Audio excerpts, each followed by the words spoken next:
right, so on this one, we're going to be looking at questions 21, 22, and 23.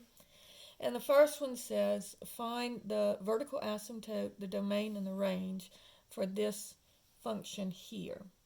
Right, so if you recall, the vertical asymptote is whatever you're taking the log of, that's where that's equal to 0. So if I say negative x is equal to 0, divide both sides by -1, I would get x is equal to 0. And that would be the equation of my vertical asymptote. Now, the domain is very similar because what we're going to do here is we're going to say, where is negative x greater than 0? Because remember, we deal with the domain. We have three things. The stuff under the square root can't be negative, has to be greater than or equal to 0. The stuff that we're taking the log of has to be just greater than 0. And then the stuff in the denominator cannot equal 0. And so this one, we're talking about the log function, so it's going to be negative x has to be greater than 0. So we're going to divide both sides by -1. And so that's going to give me x, and when you divide by the negative, remember you have to flip that inequality. So it would be x is less than 0, because 0 divided by -1 is 0. So looking on my number line, here's 0, and I'm going to color in to the left. See, the arrow points to the left. So over here is negative infinity. And so writing it in interval notation, it's going to be from negative infinity to 0. And this is an open circle because we don't want it to be equal to 0, because remember, you cannot take the log of 0. And then the range on the log function is always going to be negative infinity to infinity, because remember, the log function looks like this. So in this case, it gets flipped over because it's negative x, so it gets reflected about the y-axis.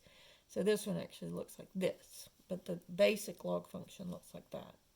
And so the range is always from negative infinity to infinity, because this one goes down and this one goes up. All right. Now, the last one says, write as a single logarithm. All right, so this is going to be, so remember, when I'm adding the logs, I multiply my numbers. And so this is going to be log to the base 3, and it's going to be 5 times x. And then remember, this coefficient comes up and becomes the exponent for the x.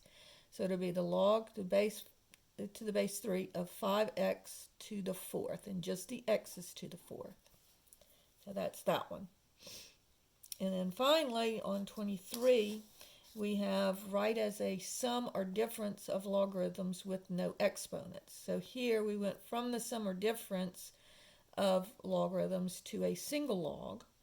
Here we want to go from a single log to the sum or difference. All right, so this is going to be, and this is the common log, so it's going to be log, and remember, anything that is in the numerator is going to be positive, and anything in the denominator will be subtracted, it'll be negative. So this would be, the x is in the numerator, so it'll be positive, and the 19 comes out in front and becomes the coefficient. Plus, because the y is in the numerator, log of y, and then the 11 comes out in front and becomes the coefficient. Now the z is in the denominator, so it's going to be minus log of z, and then the exponent comes out and becomes the coefficient. And so this would be your answer that you would type into the bar. All right, so that is 21, 22, and 23.